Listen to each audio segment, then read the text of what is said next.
Learn to upgrade your windowsills right now. You guys have never used epoxy in this form or fashion before. Never. Don't be afraid to try it. Yep. Even a carpenter can do it. I had a few local contractors who wanted to help me build these windowsills. I showed them how to use epoxy for the first time, and their results came out fantastic. They did excellent. Learn why they crushed it. You guys are naturals. I think I'm hooked, Mike. Pretty fun, right? Yeah. We chose a color theme, and I gave complete control to the contractors to create their own masterpiece. You can finish windowsills, wall caps, built-in alcoves, tabletops, and more. You've never done windowsills like this before, I know it. Learn the tips and tricks, the ins and outs, the what-have-yous, and the wonders of epoxy. Learn with our local contractors right now. Stay tuned. Enjoy the video. Guys, we are climbing the mountain to 1 million subscribers and we need your help. We noticed tons of you are watching our videos and haven't clicked that subscribe button. Do us a favor, help us out, help us grow, climb that mountain to 1 million, subscribe and share our videos. Welcome to the River House. In this project, we were designing our own log home, and it started out as a cinder block house. One of the finishing touches was the windowsills, and this is how we got it done. We started with a wood substrate. You can use MDF or plywood, and we did a rock face edge by using a 50 grit metal sanding disc and first shaping that edge so we got an organic look. It looks like it was cut from stone. Next step was to apply all-purpose Bondo Putty. The reason that we pre-shaped it was so that we didn't need as much Bondo to create high and low points. But now that it was shaped using that 50 grit sanding disc, we're gonna mix up our all-purpose Bondo. All of these products are found right there on our website at Stone Coat Countertops. All right, I apply this by hand after it's been mixed with a gloved hand, of course. I apply it and then I tap it to actually generate more high and low peaks and valleys. I'll finish one sill at a time, I'll let it dry, and I'll be ready for the next step. After the Bondo has dried in about 30 minutes, I'm gonna use 220 grit on my random orbital sander just to remove any sharp points. I want to keep the visual interest but make it nice and smooth so that when I slide my hand across the surface, it's good to the touch. It's time for the Stone Coat Undercoat. This recipe calls for black, so I'm going to do 2 coats and I'll sand in between each coat with 220 grit. I'll let that dry fully before I apply the Stone Coat Countertop Epoxy. All I do, just a very light sanding.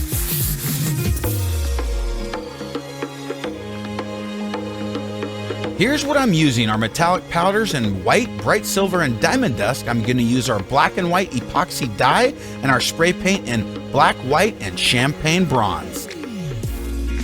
What's up, guys? I am with Jeff Rod. These guys are world-class carpenters that'll make you look like a do-it-yourselfer. What's up, guys? Going good. They're not good on camera. I'm teasing. All right, what we're gonna do, guys, they've been working on a real special project with me.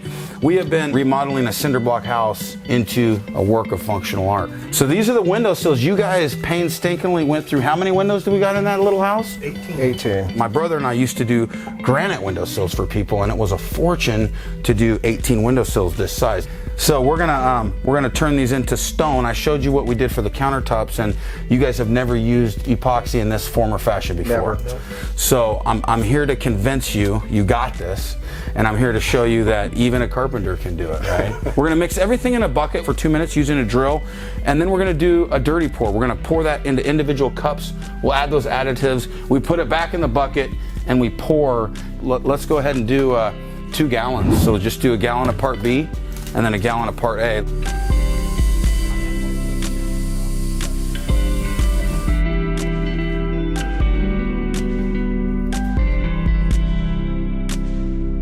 After we mixed our clear epoxy, it's time to add the additives. I'm adding our dyes, our metallic powders, and some spray paint. We're gonna thoroughly mix those in their individual containers, and then we'll add them back into that large bucket to create our own custom bucket pour. This makes the job simple, but makes everything slightly unique as well by following the same flavor and recipe.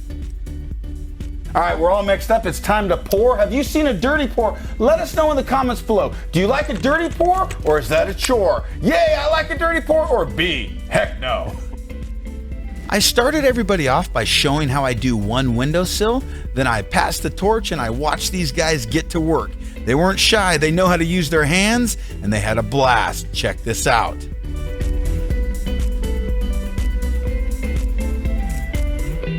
Rod has seen a number of our videos and he knows that if you use gravity to tilt the project, it can create some cool effects.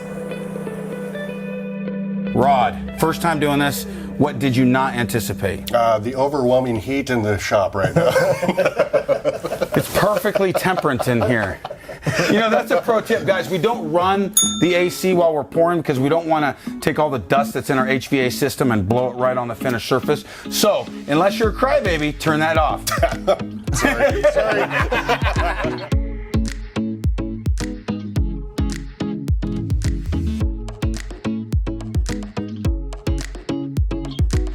By doing multiple layers, you can create more visual interest and create a very in-depth looking piece that looks complex that was just layer upon layer. First, do a bucket pour and then add a new layer, torch that out, and watch what happens. It's really that easy, and these guys made it look that way. Great job, Jeff, Rod, and Jeff. All right, so tell me the truth. Harder, easier, exactly what you expected? What'd you guys think? That was easy. Way easier? It's more fun to do it than watch it. Yeah, right. So. We moved, man. We got them done. That was 18 windowsills in, what, a half an hour? And what advice do you guys have for somebody who's never done epoxy before? Don't be afraid to try it. Yep. Yeah, just do it. Yeah, we've never done it, and yet here we are. Quick product video tip, guys. All the products you see in this video can all be found at stonecoatcountertops.com, either under our Countertops page, where you can choose from pre-made color kits that we've made for your convenience, or where you can build your own color kits based on your own custom preferences. Or if you know specifically what you already want, go ahead and search for it in our search bar. So head on over to Stone Coat Countertops at the end of the video. Okay, it's time for the second coat. This is our clear flood coat. You see, when you do a color coat, there's going to be some imperfections. We're going to use a few tools here, our chop brush and our square notch trowel, to apply this clear very evenly so it lays out like glass. You see, those imperfections need to be covered, and that's what the clear coat does. It's going to add depth and durability and lock in all of those color effects. I pour out the clear, I trowel it with the 1/8 notch trowel, and then I'm going to chop that surface with my chop brush. This ensures good, thorough mixing, and it breaks any surface tension, and it makes everything lay out like glass.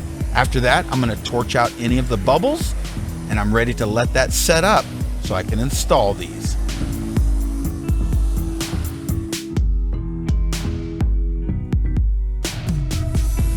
Now that my color coat and my clear coat are both applied and set up, I'm going to remove the drips with my 50 grit metal sanding disc. If I'm doing this on site, I can scrape those drips while they're still liquid. Okay, I'm ready to apply my ultimate top coat. I want that natural looking sheen, and I'm going to do this with the ultimate top coat. I got my good buddy Kenny from RK3 Designs helping me finish this project. We've sanded, we've wiped the dust, and we've cleaned off these windowsills.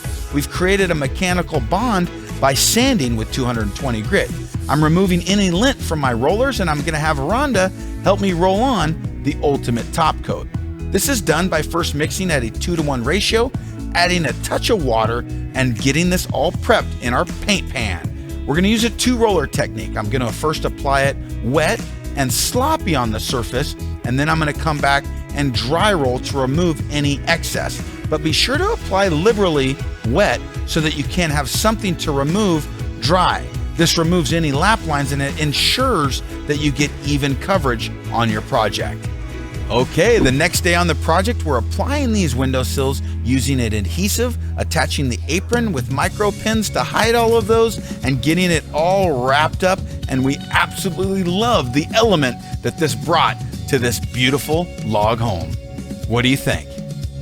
Guys, visit us at stonecoatcountertops.com. Do you have windowsills that need a makeover? You now know how. Until next time, remember, you got this. We'll see you on the next video. Hey, thanks for joining us, everyone. Did you change your mind about whether you like the dirty pour or not? I mean, I sure do. You really can't beat its simplicity. Hey, also, did you know that we recently used the same technique to create special epoxy shower walls in the same house? Also, we saved tons of time, effort, and money making it out of Stone Coat Epoxy while not carrying around tons of stone. We'll see you there.